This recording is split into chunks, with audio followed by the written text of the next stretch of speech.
اب اگلا رکوع جو شروع ہو رہا ہے یہ ایک ایسی قوم کے بارے میں ہے کہ جو حضرت حزقیل بھی ہے اور حزقیل بھی، دونوں طرح سے یہ اس کا اعراب موجود ہے۔ ان کی قوم تھی یہ قوم بنی اسرائیل۔ وہ طاعون کی بیماری میں مبتلا ہو گئے۔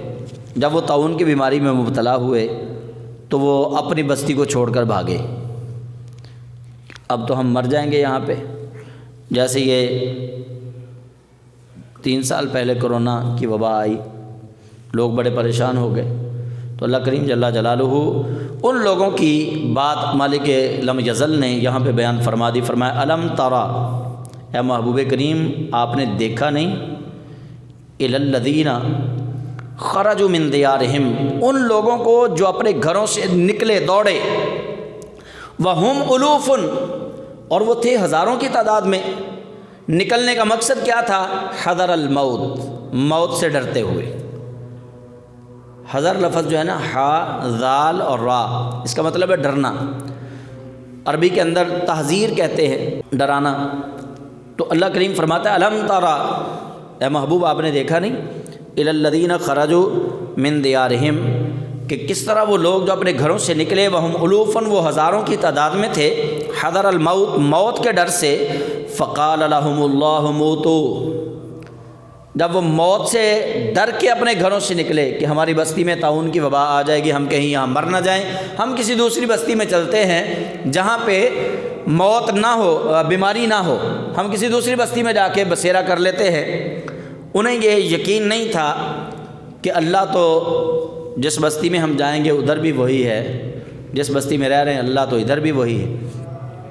زندگی اور موت تو اللہ کریم کے ہاتھ میں ہے، یہ بستیوں کی وجہ سے تو زندگی اور موت کا کھیل نہیں ہے نا۔ انہیں اس بات پر یقین نہیں تھا، اللہ پہ توکل نہیں تھا۔ وہ نکلے، فقال لهم اللہ موتوا، پس اللہ نے ان کے لیے کہا کہ تم مر جاؤ۔ وہ سارے ہی مر گئے، موت کے ڈر سے بھاگے تھے، وہ سارے ہی مر گئے۔ تو ایسا مرنا تو پھر فضول ہی ہوتا ہے نا، مرنا ہر کوئی آکے تے میں بھی آکھا مرنا، جس مرنے وچ یار نہ راضی اس مرنے نو کی کرنا۔ ہاں جی، مرنا تو پھر وہی ہے جو اللہ کی رضا کے لیے بندہ مرے۔ تو اللہ کریم جل جلالہ نے جب ان کا ڈر دیکھا کہ یہ موت کے ڈر سے اپنی بستی چھوڑ کے جا رہے ہیں کہ ہم یہاں مر نہ جائیں، تو رب تعالیٰ جل جلالہ نے فرمایا موتوا، سارے مر جاؤ، سارے مر گئے وہ۔ اور موت 2 طرح کی ہے، یاد رکھیے گا۔ ایک موت ہے سزا کے طور پہ، جہاں بھی قرآن پاک میں ذکر ہوا نا کہ اللہ کریم نے ان کو مارا پھر زندہ کیا، وہ موت سزا کے طور والی موت ہے، جس کے بعد دوبارہ اللہ نے زندہ کیا۔ جو موت وقت معین والی موت اللہ کی طرف سے ہے، جو کل نفس ذائقۃ الموت کے تحت آئے گی، اس کے بعد پھر زندگی نہیں ہے، اس کے بعد برزخی زندگی ہے، اس کے بعد دوبارہ زندہ نہیں کیا۔ تو اللہ کریم جل جلالہ نے جہاں قرآن پاک میں کہیں آتا ہے نا کہ فلاں چیز کو یا فلاں مرد کو، انسان کو یا فلاں پرندوں کو اللہ کریم نے مارا پھر زندہ کر دیا، تو وہاں ان کی موت جو ہے وہ آزمائشی موت ہے یا سزا کے طور پہ موت ہے۔ جیسے بنی اسرائیل والے لوگ ہیں جو موسیٰ علیہ السلام کے ساتھ کوہ طور پہ گئے تھے، انہیں بھی دوبارہ زندہ کیا گیا، تو جب انہیں مارا گیا تو وہ سزا کے طور پہ ان کی موت ہے۔ تو یہاں بھی وہی ہے کہ وہ لوگ جو موت کے ڈر سے بھاگے، اللہ کریم نے انہیں اپنی قدرت دکھانا چاہی۔ رب نے فرمایا تم طاعون کی بیماری سے ڈر کے بھاگے ہو، تمہارا یقین یہ تھا کہ اس بستی میں بیماری ہے، ہم مر جائیں گے، اگلی بستی میں بیماری نہیں ہوگی، ہم بچ جائیں گے۔ فرمایا موتوا، سارے مر جاؤ، وہ سارے مر گئے۔ جب وہ سارے مر گئے تو حضرت حزقیل علیہ السلام انہوں نے اللہ تعالیٰ سے دعا کی، انہوں نے کہا یا اللہ اب مارا کس نے ہے؟ اللہ نے۔ اللہ کریم جل جلالہ تو جانتا تھا ان کے دلوں میں کیا چل رہا ہے، اللہ نے مار دیا۔ اب نبی کیا کہتے ہیں؟ نبی نے کی دعا، نام ہے حضرت حزقیل علیہ السلام۔ انہوں نے دعا کی کہ مالک کرم فرما، انہیں معاف کر دے۔ اللہ کریم جل جلالہ نے فرمایا ثم احیاہم، پھر اللہ نے انہیں زندہ کر دیا۔ پتہ چلا کہ اللہ کریم جل جلالہ مارتا بھی ہے، زندہ بھی کرتا ہے، لیکن کبھی ایسا ہوتا ہے کہ اللہ تعالیٰ بڑے غصے میں ہوتا ہے اور اللہ اپنے نبی کی بات مان کے اپنے غصے کو، اپنے جلال کو جمال میں تبدیل فرما دیتا ہے۔ ہاں جی، وہ ایک شعر ہے کہ خدا دے پکڑے چھڑائے محمد، محمد دے پکڑے چھڑا کوئی نہیں سکتا۔ اس پہ کچھ لوگوں کو اعتراض ہوتا ہے، کہتے ہیں یہ کیسے ہو سکتا ہے، دیکھیں کتنا بڑا شرک ہے، اللہ پکڑے تو محمد کیسے چھڑا دیں؟ ہاں جی، تو محمد صلی اللہ علیہ وسلم پکڑیں تو اللہ نہ چھوڑے۔ وہ بات یہ ہے کہ جب کچھ لوگوں کی سرکشی حد سے بڑھ جاتی ہے پھر اللہ کریم جل جلالہ انہیں پکڑ لیتا ہے۔ جب اللہ پکڑ لیتا ہے تو پھر جیسے حزقیل علیہ السلام نے انہیں چھڑایا، وہ مر گئے سارے، حزقیل علیہ السلام نے دعا کی، اللہ نے تو ان کو پکڑ لیا تھا، اللہ کی پکڑ آ گئی، اللہ نے سزا سنا دی۔ حضرت حزقیل نے کی دعا تو اللہ کے پکڑے انہوں نے چھڑا دیے۔ اللہ اپنے بندوں کی بات جو مانتا ہے، وہ اللہ کے مقربین ہیں، نبی ہیں، تو حضرت حزقیل کی بات اللہ کریم نے اپنے نبی کی بات مانی، ان لوگوں کو چھوڑ دیا، ان پر عذاب تھا، عذاب اللہ کریم نے دور کر دیا۔ ثم احیاہم، پھر رب قدوس نے انہیں زندہ فرما دیا۔ تو بالکل اس شعر کا یہی مطلب ہے کہ بعض دفعہ اللہ رب ذوالجلال بڑا اپنے بندے سے خفا ہوتا ہے، اللہ بڑے جلال میں ہوتا ہے کہ اب اس بندے کو اس کی شامت آ گئی، لیکن محمد عربی صلی اللہ علیہ وسلم کی سفارش جب بارگاہ الوہیت میں پہنچتی ہے تو اللہ اپنے محبوب کے صدقے میں اس بندے کے اوپر جو جلال ہوتا ہے اللہ اس کو جمال میں تبدیل فرما دیتا ہے۔ اسی لیے فرمایا گیا نا وَلَوْ أَنَّهُمْ إِذْ ظَلَمُوا أَنفُسَهُمْ جَاءُوكَ فَاسْتَغْفَرُوا اللَّهَ وَاسْتَغْفَرَ لَهُمُ الرَّسُولُ لَوَجَدُوا اللَّهَ تَوَّابًا رَحِيمًا۔ یہ آیت بھی اسی طرف اشارہ ہے کہ اللہ کریم اپنے محبوب کریم کی امت کو فرما رہا ہے وَلَوْ أَنَّهُمْ إِذْ ظَلَمُوا، اے محبوب جب آپ کے امتی اپنی جانوں پہ ظلم کر لیں، یعنی میری نافرمانی کر لیں، تو پھر وہ کریں کیا؟ وہ جاؤکا، تیرے پاس آ جائیں، فاستغفر اللہ، پس اللہ سے ان کے لیے آپ معافی طلب کریں، واستغفر لهم الرسول، اور پھر رسول کریم صلی اللہ علیہ وسلم اللہ سے ان کی مغفرت کی سفارش کریں، لوجدوا اللہ توابا رحیما، جب رسول اللہ ان کی بخشش کی مغفرت کی سفارش کریں گے تو وہ اللہ کو بڑا تواب اور رحیم پائیں گے۔ بالکل یہی ہے، مطلب یہ نہیں ہوتا کہ جس کو اللہ پکڑ لے، نبیوں میں اتنی طاقت ہے کہ وہ اللہ تعالیٰ سے مقابلہ کریں، کہیں یا اللہ اس کو چھوڑ دے، وہ مطلب نہیں ہے۔ خدا دے پکڑے چھڑائے محمد، محمد دے پکڑے چھڑا کوئی نہیں سکتا۔ اس کا مطلب یہ ہے کہ اللہ جب خود ناراض ہوتا ہے نا تو اللہ اپنے محبوب کی بات مان کے اپنے جلال کو جمال میں تبدیل کر دیتا ہے، لیکن اللہ جس پر رسول اللہ کی وجہ سے ناراض ہو جائے اللہ پھر اسے معاف نہیں کرتا، اللہ پھر اپنے محبوب کے گستاخوں کو معاف نہیں کرتا۔ تو یہی معاملہ یہاں پہ تھا کہ یہ لوگ اللہ کے نافرمان تھے، موت کے ڈر سے وہاں سے بھاگے، اللہ تعالیٰ نے فرمایا موتو، سارے مر جاؤ، مر گئے، ثم احیاہم، پھر اللہ کریم نے انہیں زندگی عطا فرما دی۔ ان اللہ لذو فضل علی الناس، اور یہ اللہ تعالیٰ کا اپنے بندوں پر بہت بڑا فضل ہے، بے شک اللہ اپنے بندوں پر فضل فرمانے والا ہے۔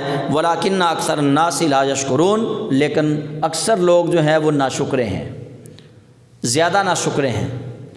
یہ جہاں کہیں بھی عذاب والی آیتیں ہیں اللہ تعالیٰ نے وہاں ان کے ساتھ شکر کی بات ضرور کی ہے، یا ان لوگوں کی ناشکری کی بات ضرور کی ہے۔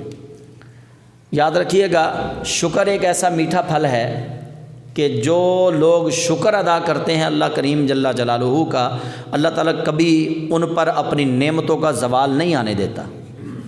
شکر ایک ایسی بابرکت دولت ہے کہ جو انسان شکر کی دولت کو اپنے پلے باندھ لے اللہ کریم کبھی زوال نعمت نہیں آنے دیتا، اور جس بندے کے پاس ہوں بھی اور پھر بھی وہ روتا رہے تو اللہ تعالیٰ پھر کبھی اس کو اپنی نعمتوں سے مالا مال نہیں کرتا۔ نبی کریم علیہ السلام نے صحابہ کو فرمایا تھا، فرمایا اگر اللہ نے تمہیں دیا ہے تو اچھا پہن کے، اچھا کھا کے، اچھا پی کے لوگوں کو اللہ کے دیے ہوئے مال کا شکر اس طرح بھی ادا کرو کہ لوگوں کو پتہ چلے کہ اللہ نے تمہیں نعمتیں عطا فرمائی ہیں۔ اس طرح بھی لوگوں کو بتانا ضروری ہے، ورنہ بہت سارے لوگ ایسے ہوتے ہیں وہ کنجوسی کے اندر نہ خود کچھ اچھا کھاتے ہیں، نہ پہنتے ہیں، نہ اپنے بچوں کو کھلاتے ہیں اچھا، نہ پہناتے ہیں، اور وہ جوڑنے کے در پہ رہتے ہیں۔ تو ایسے لوگوں کے لیے بھی رسول اللہ صلی اللہ علیہ وسلم نے فرمایا کہ ایسے کنجوس جو اپنے اہل و عیال کے متعلق کنجوس ہوں گے وہ اللہ کریم جل جلالہ کی رحمت سے محرومی والے ہوں گے۔ سب سے بہترین صدقہ یہ ہے کہ اپنے اہل و عیال پہ خرچ کیا جائے، تو اللہ تعالیٰ کا شکر ہی ادا کرنا چاہیے۔ اس کے بعد پھر انہیں اللہ کریم جل جلالہ نے جہاد کا کہا کہ وقاتلوا فی سبیل اللہ، اللہ کے راستے میں لڑو، جہاد کرو، وَاعْلَمُوا، اور جان لو ان اللہ سمیع علیم، بے شک اللہ تعالیٰ سب سے زیادہ سننے والا اور جاننے والا ہے۔ من ذا الذی یقرض اللہ قرضا حسنا۔ اب یہ آیت جو ہے سمجھنے والی ہے۔ اللہ فرماتا ہے کون ہے جو اللہ کو قرض حسنہ دے؟ یہ انسانی طبیعت کے خلاف ہے۔ غریب بندہ تو کہے کہ مجھے قرضہ چاہیے، فقیر تو کہے کہ مجھے قرضہ چاہیے۔ جب کوئی ہمارے معاشرے میں کوئی امیر شخص کروڑوں پتی ہو، اربوں پتی ہو، وہ کہے کہ یار مجھے قرضہ دو، تو لوگ پھر اس کے لیے مذاق اڑائیں گے اس کا۔ لوگ کہیں گے یہ اب کنگال ہو گیا، یہ بڑا ارب پتی تھا، بڑا کروڑ پتی تھا، اب یہ کنگال ہو گیا، لوگوں سے قرضہ مانگ رہا ہے۔ لیکن یہاں اللہ رب العزت جل جلالہ کے لیے یہ سوچ نہیں ہے ہماری۔ اللہ تعالیٰ نے یہاں جو فرمایا نا من ذا الذی یقرض اللہ قرضا حسنا، کون ہے جو اللہ کو قرض حسنہ دے، اللہ کو اچھا قرض بھیجے۔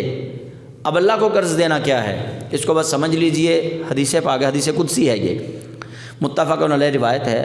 نبی کریم صلی اللہ علیہ وسلم فرماتے ہیں قیامت کا دن ہوگا، اللہ تعالیٰ اپنے بندوں میں سے ایک بندے سے خطاب کرے گا۔ اللہ فرمائے گا کہ اے فلاں، میں بھوکا تھا، تو نے مجھے کھانا نہیں کھلایا، میں پیاسا تھا، تو نے مجھے پانی نہیں پلایا، میں ننگا تھا، تو نے مجھے کپڑے نہیں پہنائے۔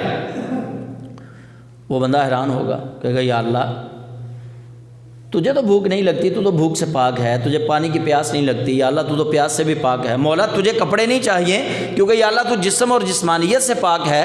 تو قیامت والے دن حضور اکرم صلی اللہ علیہ وسلم فرماتے ہیں اللہ رب ذوالجلال اس بندے سے فرمائے گا کہ دراصل وجہ یہ ہے کہ میرا ایک بندہ تیرا ہمسایہ وہ بیمار تھا، تو نے اس کی عیادت نہیں کی، اس کا پتہ نہیں لیا، گویا جب تو نے اس کا پتہ نہیں لیا تو نے میرا بھی پتہ نہیں لیا۔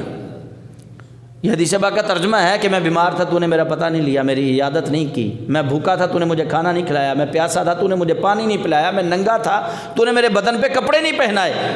تو رسول اللہ فرماتے ہیں قیامت والے دن اللہ جب یہ کلام کرے گا تو بندہ کہے گا مولا تو بیمار ہونے سے پاک ہے، یا اللہ تو کپڑے پہننے سے پاک ہے، مولا تو کھانے پینے سے پاک ہے۔ اللہ فرمائے گا کہ میرا فلاں بندہ غریب تھا، تیرے ہمسائے میں رہتا تھا، اس کو کھانے کی طلب تھی، تو خود پیٹ بھر کے کھاتا رہا، تو نے اپنے ہمسائے کا خیال نہیں رکھا، تو نے اپنے اس مسلمان بھائی کا خیال نہیں رکھا، جب تو نے اس کا خیال نہیں رکھا تو حقیقت میں تو نے میرا خیال نہیں رکھا۔ اس سے یہ بھی پتہ چل رہا ہے کہ یہ کتنی بڑی دولت ہے کسی مسلمان کا دل رکھنا، کسی کے دل کو جوڑنا۔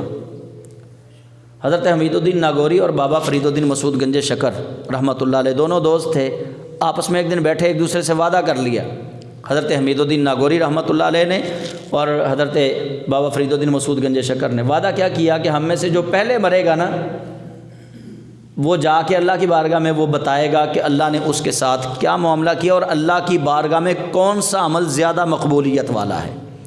تو حضرت بابا فرید الدین مسعود گنج شکر رحمۃ اللہ علیہ آپ کا پہلے انتقال ہو گیا۔ حضرت حمید الدین ناگوری ان کی قبر پہ آئے، ایک کاغذ لیا، قلم لی، سیاہی لی، قبر پہ رکھ کے چلے گئے، کہنے لگے پوچھنا نہیں، اس پہ لکھ کے رکھو کیا ہے، اللہ نے کیسا معاملہ کیا، اللہ کے نزدیک کون سا عمل بڑی قبولیت والا ہے۔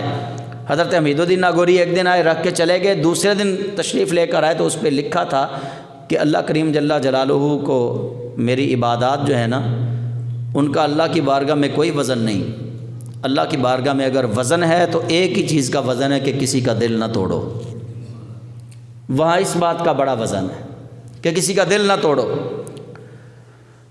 تو اللہ کریم جل جلالہ قیامت والے دن فرمائے گا کہ میں بھوکا تھا، میں پیاسا تھا، میں ننگا تھا، میں بیمار تھا، تو نے میرا پتہ ہی نہیں لیا۔ تو اللہ کے نبی صلی اللہ علیہ وسلم فرماتے ہیں تو اللہ تعالیٰ پھر کیا اللہ فرمائے گا کہ جس نے میرے بندے کا پتہ نہیں نہ لیا اس نے میرا پتہ نہیں لیا۔ تو اسی لیے بزرگ فرماتے ہیں نا ٹادے مسجد ٹادے مندر ٹادے جو کچھ ٹھہندا ایک بندے دا دل نہ ٹامی رب دلاں وچ رہندا، کہ اللہ رب ذوالجلال ہماری نمازیں ضرور قبول فرمائے گا، نمازوں کی طرف دیکھتا بھی ہے، لیکن وہ نمازیں کسی کام کی نہیں ہیں کہ ہم اللہ کے حضور تو سجدے کریں لیکن اللہ کی مخلوق کے ساتھ دغا کریں، اللہ کے بندوں کے ساتھ دھوکہ کریں، اللہ کے بندوں کا دل توڑیں، اللہ کے بندوں کو اذیت پہنچائیں اور پھر کہیں کہ ہم سجدہ کر کے بخشے جائیں گے۔ ایسے لوگوں کی بخشش نہیں ہے، ایسے لوگ تو اللہ تعالیٰ کے عذاب میں آئیں گے، اللہ کے عذاب میں آئیں گے ایسے لوگ۔ تو اللہ کریم فرماتا ہے من ذا الذی یقرض اللہ قرضا حسنا، کون ہے جو اللہ کو قرض حسنا دے؟ میں نے حدیث پاک آپ کو سنا دی۔ دراصل اس آیت کے اندر مخفی حقیقت یہ ہے کہ جب کوئی غریب بندہ کسی سے قرض طلب کرتا ہے تو اللہ فرماتا ہے تم تصور کر لو اس غریب کو نہیں دینا، اللہ کو دے رہے ہو۔ تصور یہ کرو اس غریب کی تم مراد پوری نہیں کر رہے، تم اپنے اللہ کو قرض دے رہے ہو۔ من ذا الذی یقرض اللہ قرضا حسنا فیضاعفہ لہ اضعافا کثیرا، وہ لوٹائے گا، فیضاعفہ وہ لوٹائے گا، اضعافا کثیرا دگنا چوگنا بلکہ بہت زیادہ کر کے لوٹائے گا۔ بینکوں میں ہم اکاؤنٹ کھلواتے ہیں، اکاؤنٹ اوپن کروائے جاتے ہیں، منافع بخش ان پہ ہمیں وہ منافع دیتے ہیں، اس کو ہم سود کہتے ہیں، اور سود کی حرمت قرآن کریم میں موجود ہے۔ سودی کاروبار کرنے والا، کروانے والا، دونوں کے درمیان معاہدہ کروانے والا، لکھنے والا، مطلب سارے جو اس لپیٹ میں آئیں گے سب کے سب اللہ کے عذاب کے مستحق ہیں۔ لیکن یہاں کیا ہے؟ اللہ فرماتا ہے سودی کاروبار نہ کرو، دینا ہے تو مجھے قرضہ دے دو، یعنی غریبوں کی حاجت پوری کرو، غریبوں کو قرضہ دے دو۔ تو رب فرماتا ہے فَيُضَاعِفَهُ لَهُ أَضْعَافًا كَثِيرًا، تو جو اللہ کو قرض دے گا، یعنی جو اللہ کے راستے میں جب ضرورت ہو، جہاد کے لیے ضرورت ہو، مسلمانوں کے لیے ضرورت ہو، جو کوئی وہاں اپنا مال خرچ کرے گا، اللہ فرماتا ہے کہ رب اس کو اضعافاً کثیرا دگنا چوگنا کر کے، بہت زیادہ کر کے اللہ تعالیٰ اس کو عطا فرمائے گا۔ وَاللَّهُ يَقْبِضُ وَيَبْسُطُ، اللہ تنگی کا بھی مالک ہے، اللہ وسعت کا بھی مالک ہے۔ اللہ جس کا چاہے اس کا رزق بند کر دے، جس کا چاہے اس کو رب کریم اس کے لیے رزق کے دروازے کشادہ فرما دے۔ واللہ یقبض ویبسط والیہ ترجعون، اور تمہیں اللہ ہی کی طرف لوٹنا ہے واپس۔ قرضے کی بات کر کے پھر کہا کہ اللہ تمہارے رزق میں کشائش کرے گا، کشادگی عطا فرمائے گا، اللہ ہی ہے جو تمہارے رزق میں تنگی فرمائے گا، اور پھر کہا وَإِلَيْهِ تُرْجَعُونَ، تم نے اللہ ہی کی طرف لوٹنا ہے۔ یہ بات یاد رکھ لینی ہے، مال آ جائے تو اللہ کو نہیں بھولنا، غربت آ جائے تو بھی اللہ کو نہیں بھولنا، دونوں حالتوں میں اللہ رب ذوالجلال کو یاد رکھنا ہے۔ یہ نہ ہو کہ مال آیا تو اوقات بھول گئی۔ حضرت ایاز سلطان محمود غزنوی رحمۃ اللہ علیہ کے وفادار دوست، غلام نہ کہا جائے کیونکہ آپ سید تھے حضرت ایاز رحمۃ اللہ علیہ، تو وفادار دوست تھے، خدمت پر مامور تھے، تو وہ روز رات کو کمرے میں چلے جاتے، دروازہ بند کر لیتے، تو کافی دیر ایک کمرے کے اندر گزارتے، پھر باہر آتے اس کو تالا لگا دیتے۔ تو ایک نے کسی خادم نے شکایت کر دی حضرت سلطان محمود غزنوی رحمۃ اللہ علیہ کے پاس، انہوں نے کہا ایاز پتہ نہیں رات کو اس کمرے میں جا کے کیا کرتا ہے، کافی دیر تک اس کے اندر رہتا ہے۔ خیر شک پیدا کر دیا گیا کہ پتہ نہیں کوئی خزانہ چوری کرتے ہیں یا کیا مسئلہ ہے۔ سلطان محمود غزنوی ایک دن کھڑے رہے، حضرت ایاز اندر تھے، جب وہ باہر نکلے تو سلطان صاحب نے پوچھا کہ ہم نے اندر جانا ہے، دیکھنا کیا، کہ انہوں نے کہا جی اندر نہ جائیں۔ انہوں نے اصرار کیا اندر جانے کا، انہوں نے کہا جناب نہ جائیں۔ انہوں نے کہا اچھا پھر بتاؤ کیا کرتے ہو اندر، تم کیا کرنے جاتے ہو روز اسی وقت مقررہ پہ، روز اس کمرے میں کیا کرتے ہو؟ حضرت سلطان کو حضرت ایاز جب اندر لے کے گئے تو اندر کیا تھا، ایک ٹوٹا ہوا جوتا پڑا ہے، ایک پھٹا ہوا لباس پڑا ہے۔ حضرت ایاز رحمۃ اللہ علیہ سلطان محمود غزنوی سے کہنے لگے جناب میں اس کمرے میں آ کے اپنی اوقات یاد کرتا ہوں کہ میری اوقات یہ تھی کہ پہننے کے لیے صاف ستھرا جوتا بھی میرے پاس نہیں تھا، میری اوقات یہ تھی کہ پہننے کے لیے کپڑا بھی میرے پاس نہیں تھا، تو اللہ کریم جل جلالہ نے مجھ پہ کرم کیا، اب صاف ستھرے کپڑے پہنتا ہوں، جوتا بھی میرے پاس اچھا ہے، کھانے کے لیے بھی اچھا ہے، میں تو بس اس کمرے میں آتا ہوں اپنی اوقات یاد کرنے کے لیے۔ تو اس لیے اللہ فرماتا ہے وَإِلَيْهِ تُرْجَعُونَ، آنا تو نے میری طرف ہے، اپنی اوقات میں رہنا، کہیں پھول نہ جانا۔ الم تر الی الملأ من بنی اسرائیل من بعد موسیٰ، اللہ تعالیٰ پھر فرماتا ہے الم تر، اے محبوب تو نے نہیں دیکھا، الی الملأ، ملا کہتے ہیں گروہ کو، اس گروہ کی طرف جو بنی اسرائیل سے تھا اور موسیٰ علیہ السلام کے بعد تھا، اذ قالوا لنبی، اب آپ نے توجہ کے ساتھ اس آیت کا ترجمہ اور اس آیت کا مفہوم سمجھنے کی کوشش کرنی ہے۔ اللہ فرماتا ہے محبوب آپ نے دیکھا نہیں کہ بنی اسرائیل کا ایک گروہ جو موسیٰ علیہ السلام کے بعد تھا، اذ قالوا انہوں نے کہا، جب انہوں نے کہا لنبی اپنے نبی سے، کیا کہا انہوں نے؟ لہ مبعث لنا ملکا، کہ ہم پہ مبعوث فرمائیں ملک، بادشاہ۔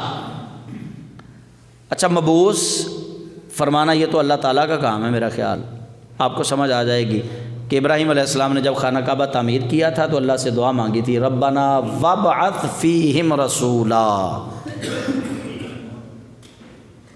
تو اللہ کے حضور یہ دعا مانگنی چاہیے تھی۔ بنی اسرائیل والے بھی بڑے عجیب لوگ تھے۔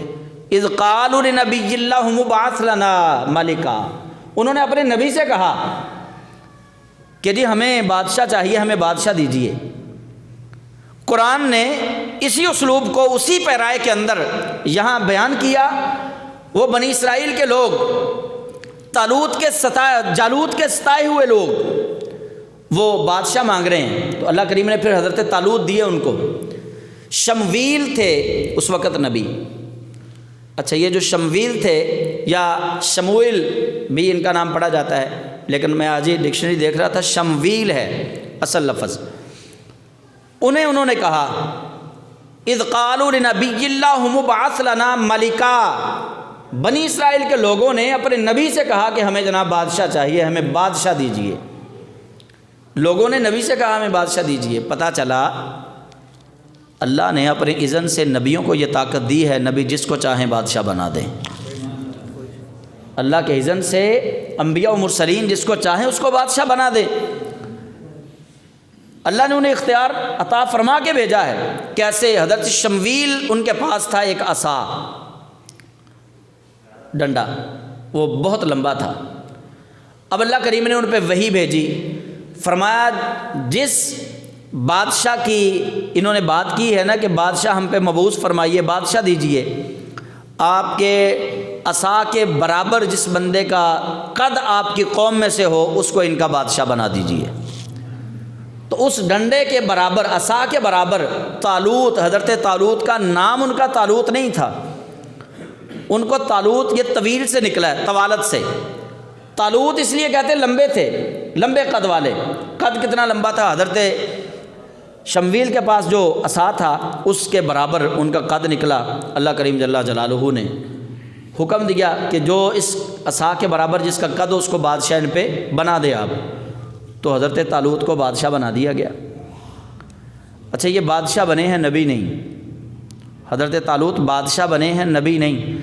نبی کا ذکر آگے آئے گا کہ جب طالوت جو ہیں ان سے بھی جالوت نہیں مرے گا تو جو جالوت کو مارے گا وہ حضرت داؤد علیہ السلام ہوں گے۔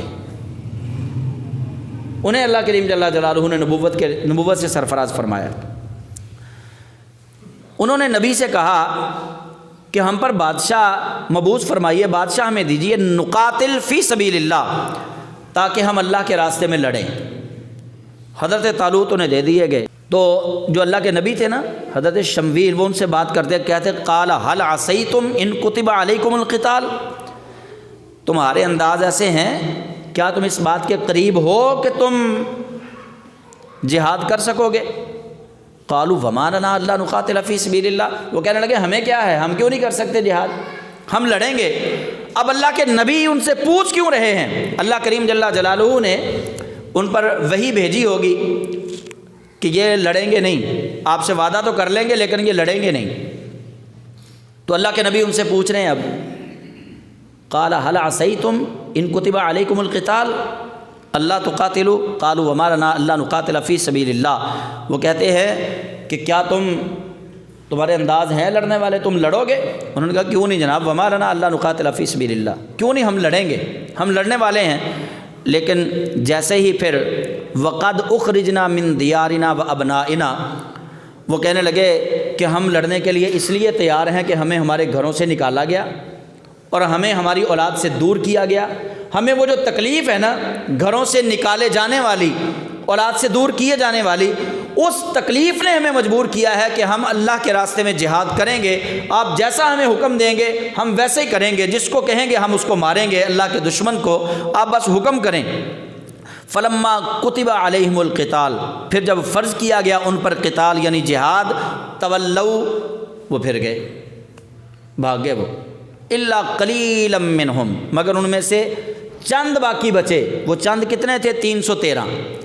جیسے یہ مسلمانوں کا غزوہ بدر تھا، ویسے ہی یہ قوم بنی اسرائیل کا غزوہ بدر تھا۔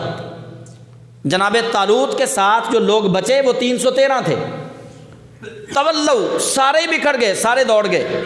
فلما کتب علیہم القتال، جب ان پر جہاد فرض کیا گیا، تولوا الا قلیلا منہم، وہ سارے بھاگ گئے مگر ان میں سے چند جو تھے 313 وہ بچے۔ واللہ علیم بالظالمین، اللہ فرماتا ہے کہ اللہ ظالموں کو خوب جانتا ہے۔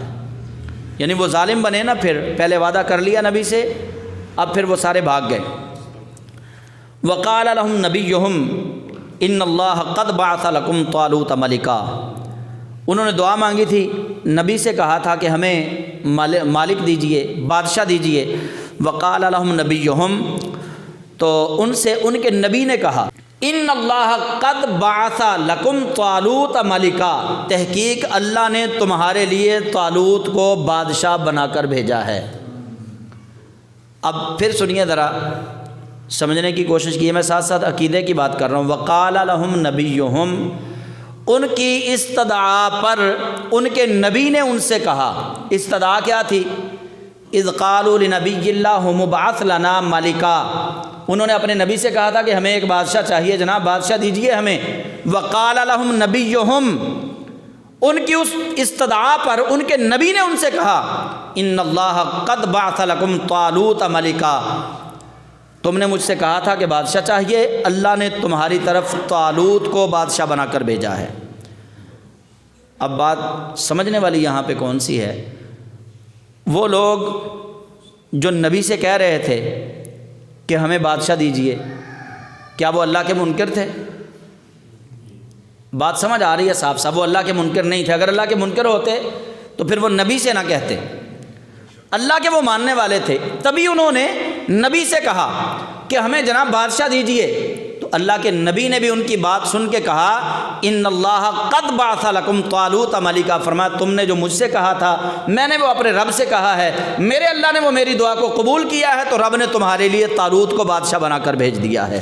پتہ چلا کہ جب نبی کوئی چیز دیتا ہے حقیقت کے اندر وہ اللہ ہی عطا فرمایا کرتا ہے، وہاں شرک نہیں ہوتا، نبی سے مانگنے سے شرک نہیں ہوتا۔ اگر شرک ہوتا تو رب ذوالجلال وہیں پہ اس نبی کو وہی بھیجتا کہ تیرے امتیوں کا انداز بڑا غلط ہے، اے نبی ان کو روکو، یہ تم سے مانگ رہے ہیں نبی بادشاہ، یہ تمہیں کہہ رہے ہیں کہ ہمیں بادشاہ دیجئے، ان کو روکو۔ ایسا کچھ نہیں کہا گیا، انہوں نے اللہ کے نبی سے کہا بادشاہ دیجئے، اللہ کے نبی نے اللہ سے دعا کی، پھر اللہ کے نبی کہتا ہے ان اللہ قد بعث لکم طالوت ملکا، تم نے مجھ سے کہا تھا، میں نے اپنے اللہ سے کہا، تو اللہ نے طالوت کو تمہارے لیے بادشاہ بنا کر بھیج دیا ہے۔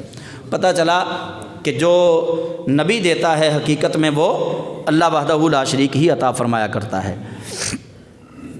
جب حضرت طالوت کو بنا دیا نا بادشاہ، قالو، وہ بولے، پہلے وہ کیا کہہ رہے تھے کہ جناب ہمیں بادشاہ چاہیے، جب انہیں بادشاہ بنا دیا، قالو انا یکون لہ الملک علینا ونحن حق بالملک، آپ اس کو بنائیں گے ہم پہ بادشاہ، ونحن حق بالملک، ہم امیر لوگ ہیں، ہم بادشاہت کے زیادہ حقدار ہیں، ہم امیر لوگ ہیں، ہم بادشاہت کے زیادہ حقدار ہیں۔ وَلَمْ يُؤْتَ سَعَةً مِّنَ الْمَالِ، وہ مال میں وسعت نہیں رکھتا، طالوت تو غریب ہے، ہم مالدار ہیں۔ جیسے ہمارے ملک کے اندر مالدار طبقہ جو ہے وہ براجمان ہے اقتدار پہ، وہ کبھی نہیں چاہتے کہ یہ کوئی غریب اس ملک کا حاکم بنے، وہ کبھی نہیں چاہتے کہ کوئی نہ لوٹنے والا بندہ آ کے اس اقتدار کی سیٹ پہ بیٹھے۔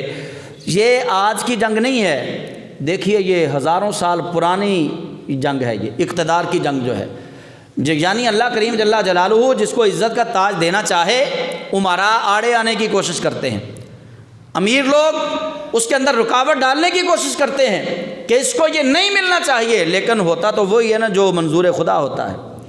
ہاں جی، مدعی لاکھ برا چاہے کیا ہوتا ہے، وہی ہوتا ہے جو منظور خدا ہوتا ہے۔ اللہ نے کرنا ہے جو بھی کرنا ہے، بادشاہ تو میرے اللہ کے ہاتھ میں ہے۔ تو انہوں نے پہلے بادشاہ مانگا، ہم بھی مانگتے ہیں نا بادشاہ، ہر جمعے میں بھی دعا کرتا ہوں، آپ بھی کرتے ہیں، یا اللہ نیک حکمران، یا اللہ نیک حکمران۔ ہاں جی، پھر اللہ کریم جل جلالہ جس کو بادشاہ بنانا چاہتا ہے تو پھر ایسے ہی رکاوٹیں آتی ہیں۔ تو انہوں نے کہا کہ نہیں جی، وَنَحْنُ أَحَقُّ بِالْمُلْكِ، ہم زیادہ حقدار ہیں، وَلَمْ يُؤْتَ سَعَةً مِّنَ الْمَالِ، وہ تو مال کے اندر وسعت بھی نہیں رکھتا، وہ تو غریب بندہ ہے، وہ بادشاہ کیسے بنے گا؟ قَالَ إِنَّ اللَّهَ اصْطَفَاهُ عَلَيْكُمْ وَزَادَهُ بَسْطَةً فِي الْعِلْمِ وَالْجِسْمِ، تو اللہ کے نبی نے کہا بے شک اس کو اللہ نے چنا ہے، ان اللہ اصطفاہ، بے شک اس کو اللہ نے چنا ہے، وزادہ، اور اللہ نے زیادہ دیا ہے اس کو، بسطۃ فی العلم والجسم، اللہ نے علم کی قوت بھی اس کو تم سے زیادہ عطا فرمائی ہے، اور اللہ نے جسم کی قوت بھی تم سے زیادہ اس کو عطا فرمائی ہے۔ واللہ یؤتی ملکہ من یشاء، اور اللہ جس کو چاہتا ہے اس کو بادشاہ بناتا ہے۔ واللہ واسع علیم، اور اللہ وسعت علم کا مالک ہے۔ وقال لهم نبیہم، اور ان سے ان کے نبی نے فرمایا، ان آیات ملک ہی، اس کے بادشاہ بننے کی ایک نشانی یہ ہے، ان یأتیکم التابوت فیہ سکینۃ من ربکم وبقیۃ مما ترک آل موسیٰ وآل ہارون، کہ وہ تمہارے پاس ایک تابوت لائے گا، اس کی وجہ سے تمہارے پاس ایک تابوت آئے گا۔ وہ تابوت اس کے اندر کیا ہوگا؟ فیہ سکینۃ، اس تابوت میں اللہ کی طرف سے تسکین کا سامان ہوگا۔ سکینۃ من ربکم، اللہ کی طرف سے تسکین کا سامان ہوگا۔ وبقیۃ، بقیہ تو آپ جانتے ہیں نا لفظ کا معنی، وبقیۃ باقی، وبقیۃ مما ترک، اور باقی ترکہ اس میں سے، آل موسیٰ و آل ہارون، جو موسیٰ علیہ السلام نے اپنی آل کے لیے چھوڑا تھا وہ باقی ترکہ، جو ہارون علیہ السلام نے اپنی اولاد کے لیے چھوڑا تھا وہ باقی ترکہ، اس تابوت کے اندر ان کا ترکہ ہے۔ جو تابوت تھا نا، 3 ہاتھ لمبا 2 ہاتھ چوڑا تھا، وہ اس تابوت کے اندر کیا ہے؟ فیہ سکینۃ من ربکم وبقیۃ مما ترک آل موسیٰ و آل ہارون، اس کے اندر ترکہ ہے حضرت موسیٰ کا، وراثت جس کو کہہ لیں آپ، وراثت ہے حضرت موسیٰ کی اور حضرت ہارون کی۔ وہ تھی کیا؟ ان کے نعلین مقدس، ان کے انبیاء کے نعلین مقدس، حضرت موسیٰ اور حضرت ہارون کے مبارک جوڑے، ان کے مبارک جوتے تھے اس کے اندر، قمیض مبارک کا ٹکڑا تھا اس کے اندر، اور من و سلوہ جو آسمان سے اللہ کی طرف سے نازل ہوا تھا، پکا پکایا کھانا، اس کے چند ٹکڑے تھے اس کے اندر۔ اب آپ نے پوری بات توجہ سے دوبارہ سن لیں۔ اللہ کے نبی کہتے ہیں اس کو بادشاہ اللہ نے بنا کے بھیجا ہے، اس کے بادشاہ بننے کی نشانی یہ ہے کہ تمہارے پاس ایک تابوت آئے گا، اور اس تابوت کے اندر اللہ کی طرف سے تسکین ہوگی، اور اس تابوت کے اندر حضرت موسیٰ اور حضرت ہارون کا ترکہ ہوگا۔ ترکہ میں نے آپ لوگوں کو بتا دیا کیا ہے، اتنی بات کی سمجھ لگ گئی۔ اب میں آپ کو باغ فدق والی کہانی سنانا چاہتا ہوں۔ اس آیت سے ثابت ہو رہا ہے کہ نبیوں کا ترکہ، نبیوں کی وراثت زمین اور جائیداد نہیں ہوتی، نبیوں کا ترکہ زمین اور پیسہ روپیہ نہیں ہوتا، نبیوں کا ترکہ ان کے جسم مقدس سے لگنے والے کپڑے ہی ہوا کرتے ہیں، یا نبیوں کا بچا ہوا کھانا ہی ہوا کرتا ہے۔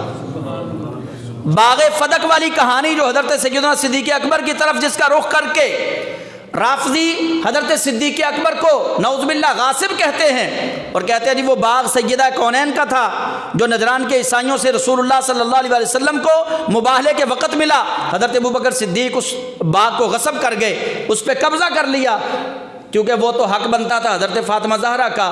اللہ کا قرآن کہتا ہے کہ نبیوں کا ترکہ زمین اور مال نہیں ہوتا، بلکہ نبیوں کا ترکہ یا ان کا لباس ہوتا ہے، یا ان کا علم ہوتا ہے، یا ان کے جسم مقدس سے لگی ہوئی چیزیں ہوتی ہیں۔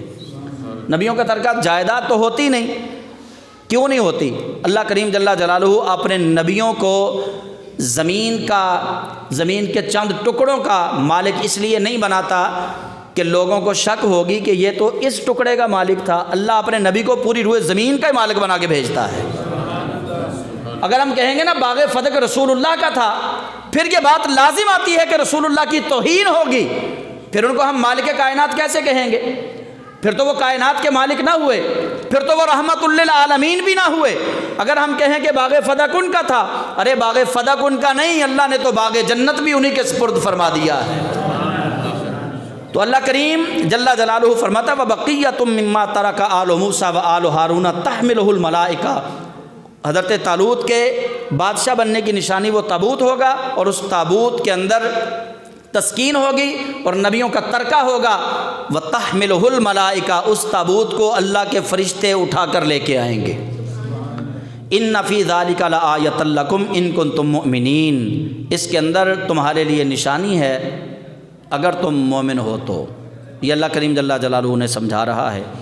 تو اللہ تعالیٰ نے قرآن کریم کے اندر اتنی حکمتیں رکھی ہیں، اتنے علوم کے موتی رکھے ہیں کہ ہم چن نہیں سکتے۔